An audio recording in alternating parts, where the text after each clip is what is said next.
Hi hello friends, ಎಲ್ಲರೂ ಹೇಗಿದ್ದೀರಾ? ಆರಾಮಿದ್ದೀರಾ ಅಂತ ಅಂದ್ಕೊಂಡಿದ್ದೀನಿ. ನಾವು ಕೂಡ ಆರಾಮಾಗಿದ್ದೀವಿ ನೋಡಿ.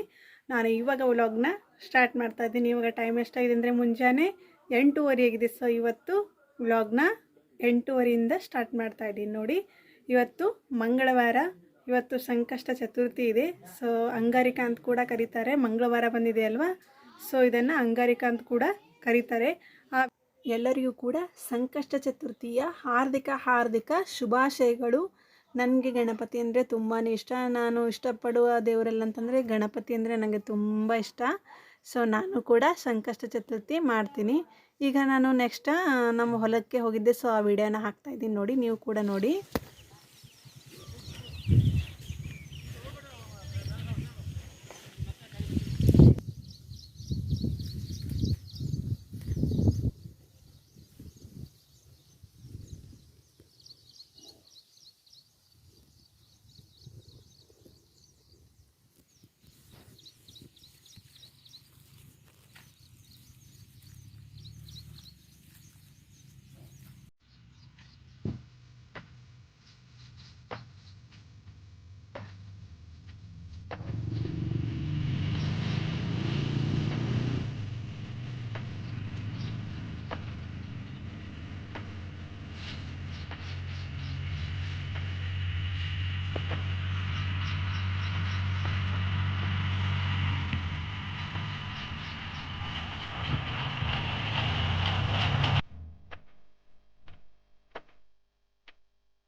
ಆನಂತರ ಮನೆ ಬರುವಷ್ಟಿಗೆ ಹೀರೆಕಾಯಿ ಪಲ್ಯ ರೆಡಿಯಾಗಿದೆ ನೋಡಿ. ಇದಕ್ಕೆ ಸ್ವಲ್ಪ ಎಣ್ಣೆ, ಬೆಳಗೊಡ್ಡಿ ಮತ್ತು ಜೀರಿಗೆ ಹಾಕಿ ಸ್ವಲ್ಪ ಕುದಿಸ್ಬೇಕು. ಕುದಿಸಿದ್ರೆ ಪಲ್ಯ ರೆಡಿಯಾಗುತ್ತೆ. ಹಾಗೆ ಅನ್ನ ಕೂಡ ರೆಡಿಯಾಗಿದೆ. ಹಾಗೆ ಇದು ಗಟ್ಟಬೇಳೆ, ನಮ್ಮ ಕಡೆ ಗಟ್ಟಬೇಳೆ ಅಂತ ಕರೀತಾರೆ. ನಿಮ್ಮ ಸೈಡಲ್ಲಿ ಏನಂತ ಕರೀತಾರೆ ನನಗೆ ಗೊತ್ತಿಲ್ಲ. ಗಟ್ಟಬೇಳೆನೇ ಅಂತ ಕರೀತಾರೆ. ಇಲ್ಲಿ ಹೀರೆಕಾಯಿ ಪಲ್ಯಗೆ ನೋಡಿ ಜೀರಿಗೆ, ಎಣ್ಣೆ, ಬೆಳ್ಳುಳ್ಳಿ ಮತ್ತು ಉಪ್ಪು, ಕರಿಬೇವು, ಕೊತ್ತಂಬರಿ ಹಾಕಿ ಇವಾಗ ಒಂದು ಸ್ವಲ್ಪ ಹೊತ್ತು ಕುದಿಸ್ಕೊಂಡ್ರೆ ಪಲ್ಯ ರೆಡಿಯಾಗುತ್ತೆ. 1 ಸ್ಪೂನ್ 2 ಸ್ಪೂನ್ ಅಷ್ಟು ಎಣ್ಣೆನ ಹಾಕಿ ಇವಾಗ ಮುಚ್ಚಿಬಿಡಬೇಕು.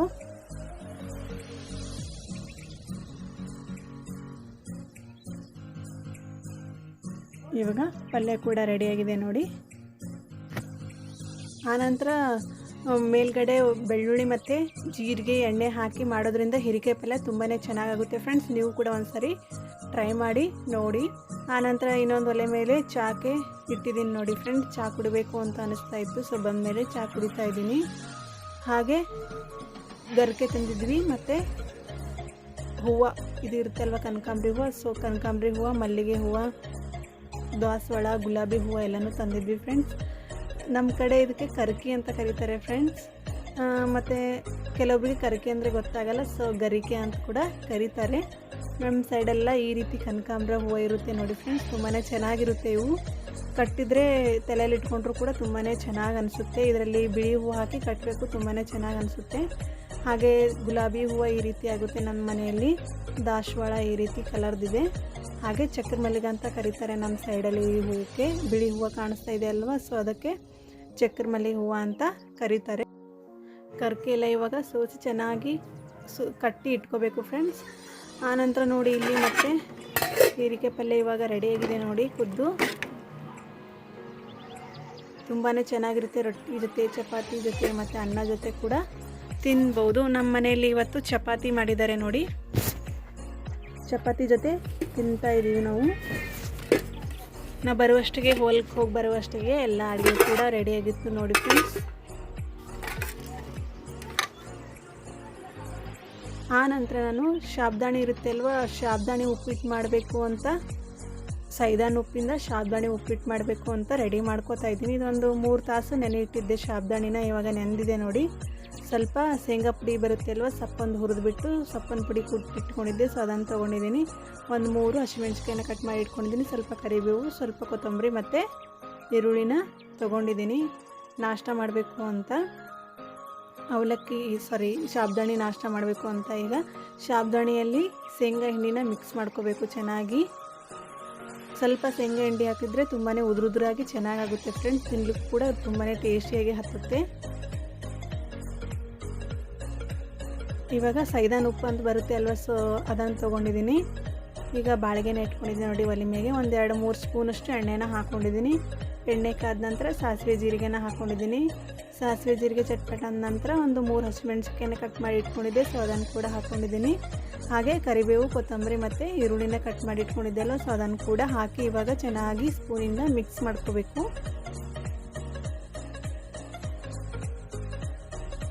ಸ್ವಲ್ಪ ಈರುಳ್ಳಿ ಗೋಲ್ಡನ್ ಕಲರ್ ಬರೋವರೆಗೂ ಚೆನ್ನಾಗಿ ಫ್ರೈ ಮಾಡ್ಕೋಬೇಕು ಫ್ರೆಂಡ್ಸ್.